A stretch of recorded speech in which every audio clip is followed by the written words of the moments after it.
Je m'appelle Lucas. J'ai 33 ans. Et si on m'avait dit à 26 ans que la trahison de mon frère allait devenir le moteur de tout ce que j'allais construire, je n'aurais probablement pas voulu l'entendre.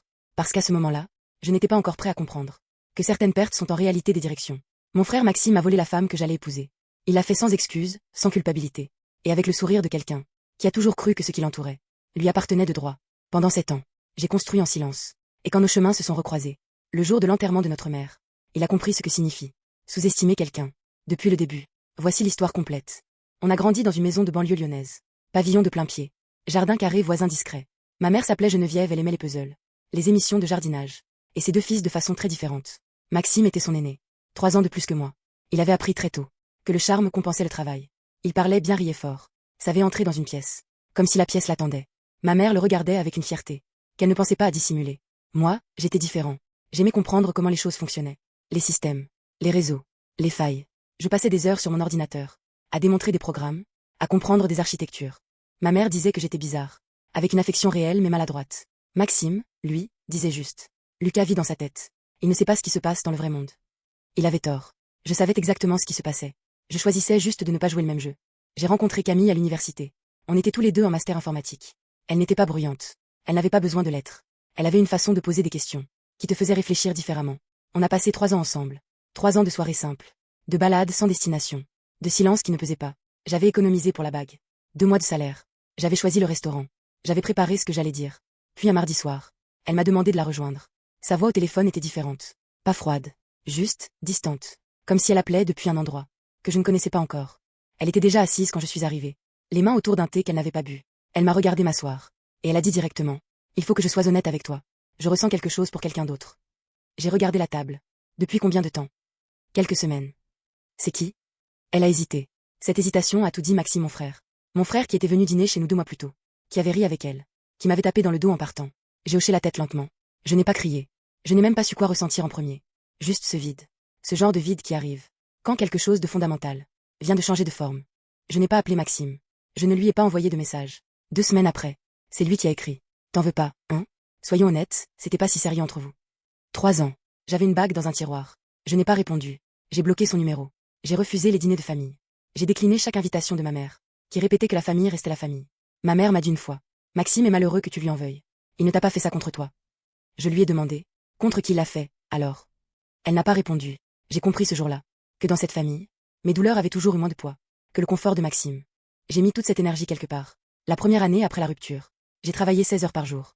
J'avais quitté mon poste salarié et lancé une boîte de conseil en cybersécurité. Juste moi, un bureau loué à la semaine, et une clarté que je n'avais jamais eue avant. Quand tu n'as plus rien à perdre socialement, tu arrêtes d'avoir peur de l'échec. La deuxième année, j'avais 5 clients réguliers. Des PME d'abord, puis des entreprises moyennes, puis des groupes qui avaient eu des incidents, et qui cherchaient quelqu'un qui comprenait vraiment les systèmes, plutôt que quelqu'un qui lisait des slides. La 3e année, j'avais une équipe de 6 personnes. Je ne parlais pas de Maxime. Je ne suivais pas ses réseaux sociaux, je construisais. Je l'ai rencontrée lors d'une conférence à Bordeaux. Elle présentait une intervention sur les risques systémiques dans les investissements technologiques. Elle parlait vite, avec précision. Chaque phrase était calibrée. Après la session, elle est venue me voir directement. Vous avez fait une remarque intéressante pendant le panel. Est-ce que vous avez 5 minutes? On a parlé 2 heures. Elle s'appelait Inès Marshall. Elle dirigeait un fonds d'investissement technologique qu'elle avait fondé à 29 ans. Elle était passée en couverture de 2 magazines économiques. Elle avait été citée dans Forbes. Elle intervenait dans des conférences internationales. Mais ce qui m'a frappé, ce n'était pas ce qu'elle avait accompli. C'était la façon dont elle m'écoutait. Pas en attendant son tour de parler. En écoutant vraiment. On s'est revus à Paris la semaine suivante. Puis régulièrement. Puis toujours. J'entendais des nouvelles de Maxime. Par ma cousine Aurélie, qui refusait de choisir son camp. Et naviguait entre les deux comme une diplomate épuisée. Maxime avait monté une agence de communication. Il avait des clients. Il faisait des dîners. Il postait des photos de voyage. Mais Aurélie disait aussi autre chose. Entre les lignes, que Camille semblait fatiguée, que Maxime dépensait beaucoup, que leur appartement avait changé 3 fois en 4 ans. Je ne cherchais pas ces informations. Mais elles arrivaient quand même. Et une partie de moi, la partie honnête, reconnaissait que Maxime avait toujours été meilleur à paraître qu'à construire. Je me demandais depuis combien de temps. Camille l'avait compris aussi. Ma mère a été diagnostiquée avec un cancer. 18 mois avant sa mort. Cancer du sein, métastatique. Je l'ai appris par elle directement. Un soir au téléphone. Elle essayait de garder une voix normale. J'ai pris ma voiture le lendemain matin. Je venais la voir 1 fois par mois. Pas chaque semaine. Mon entreprise ne me le permettait pas. Mais chaque fois que je venais, je restais plusieurs jours. Je préparais à manger. Je l'emmenais à ses rendez-vous médicaux. Je réparais les petites choses dans la maison qu'elle n'avait plus l'énergie de gérer. Maxime habitait à 40 minutes. Il venait quand ça l'arrangeait. Il postait des selfies avec elle. Dans ses meilleurs jours. Avec des légendes sur l'amour et la famille. Il était présent sur les photos. Absent dans l'ordinaire. Ma mère ne disait rien. Ou peut-être qu'elle voyait. Le dernier mois, J'ai fait le trajet toutes les 2 semaines. Inès venait parfois avec moi. Ma mère aimait Inès. Pas parce qu'elle était connue. Ma mère ne s'intéressait pas à ça. Parce qu'Inès lui posait des questions sur ses puzzles. Sur ses émissions de jardinage. Sur les variétés de roses qu'elle avait plantées dans les années 90. Ma mère disait: elle te regarde comme si tu valais quelque chose, Lucas. Je lui ai répondu: c'est parce que je vaux quelque chose. Elle a ri. C'était une des dernières fois que je l'entendais rire. Maxime est venu 2 fois ce dernier mois. La 2e fois, il a demandé à ma mère si elle avait réfléchi au terrain en Dordogne. Je suis sortie de la chambre. Je n'aurais pas pu rester sans dire quelque chose. Que je regretterais. Ma mère est morte un jeudi matin. L'infirmière m'a appelé. Maxime n'était pas là. Il est arrivé 2 heures après. Les cheveux parfaits. Les yeux secs. L'enterrement a eu lieu le samedi suivant. Je suis arrivé tôt. Je me suis assis dans la 3e rangée. Inès était à côté de moi. 20 minutes après le début du service. J'ai entendu des talons dans l'allée. Maxime est entré avec Camille. Il a fait le tour de la salle du regard. Jusqu'à ce qu'il me trouve, il a souri. Les gentils finissent toujours dernier, Lucas. Assez bas pour que seules quelques personnes entendent. J'ai souri aussi. Et j'ai regardé vers la porte. Inès était restée dehors un moment. Pour finir un appel. Elle est entrée à ce moment précis, manteau bordeaux, talons noirs, les cheveux relevés. Elle a traversé la nef sans regarder personne. Sauf moi. Elle a pris ma main et elle a posé sa tête une seconde contre mon épaule. Juste une seconde, Maxime la regardait. Je voyais son visage de profil. Ce n'était pas de la jalousie ordinaire. C'était la reconnaissance. Il savait qui était Inès. Tout le secteur la connaissait.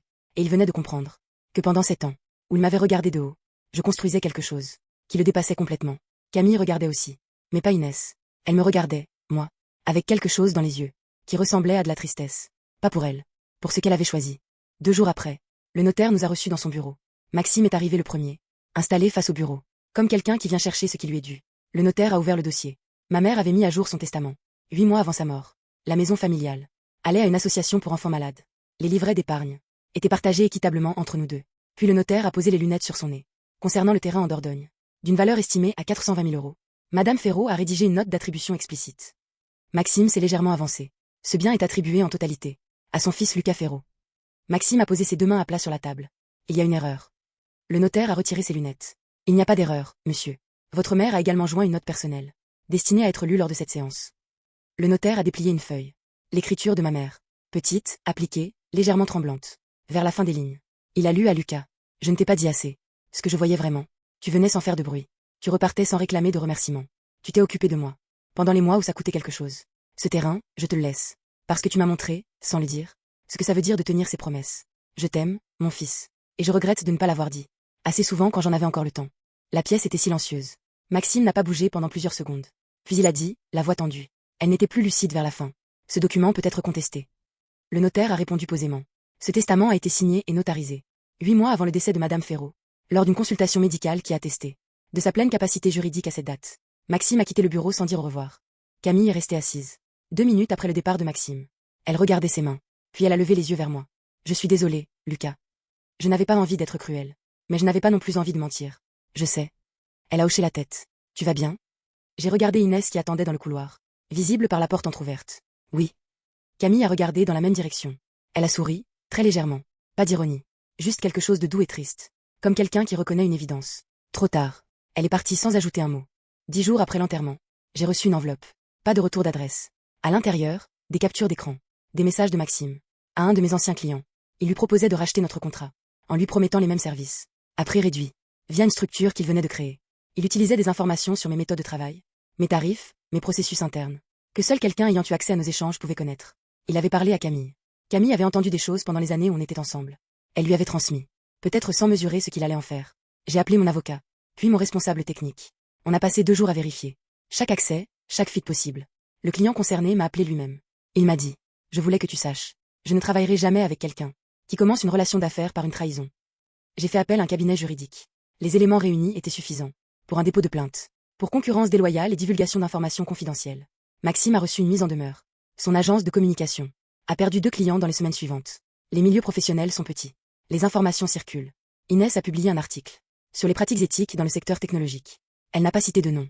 Tout le monde dans le secteur a compris. Maxime n'a pas répondu à la mise en demeure. Il a juste disparu des radars. Aurélie m'a dit, des mois plus tard, qu'il avait quitté Lyon, qu'il avait essayé de recommencer ailleurs, que Camille et lui s'étaient séparés. Je n'ai pas cherché à savoir quoi que ce soit de plus. Aujourd'hui, notre entreprise emploie 22 personnes. On a ouvert un bureau à Paris et un second à Amsterdam. Inès et moi avons une fille. Elle s'appelle Geneviève. Comme ma mère. Le terrain en Dordogne. On y a fait construire une petite maison. Pas grande. Juste assez pour se retrouver le week-end. Il y a un jardin. Je plante des roses. Je ne sais pas encore très bien m'y prendre. Mais ma mère aimait les roses. Et certaines choses méritent d'être apprises lentement. Avec les mains dans la terre. sans chercher à aller plus vite que nécessaire. Je ne pense pas souvent à Maxime. Pas parce que j'ai oublié, mais parce que les gens, qui ont essayé de te diminuer, perdent de l'espace dans ta tête, au fur et à mesure que tu construis quelque chose, qui n'a plus besoin d'eux pour exister. Et moi, j'ai construit quelque chose de solide, avec quelqu'un qui me voit vraiment, dans une maison qui s'appelle la nôtre. Alors dites-moi, est-ce que vous auriez répondu à Maxime? Ou vous auriez construit en silence comme Lucas? Écrivez-le en commentaire. Et abonnez-vous à Maria Señorita, pour des histoires vraies humaines, et parfois nécessaires à entendre.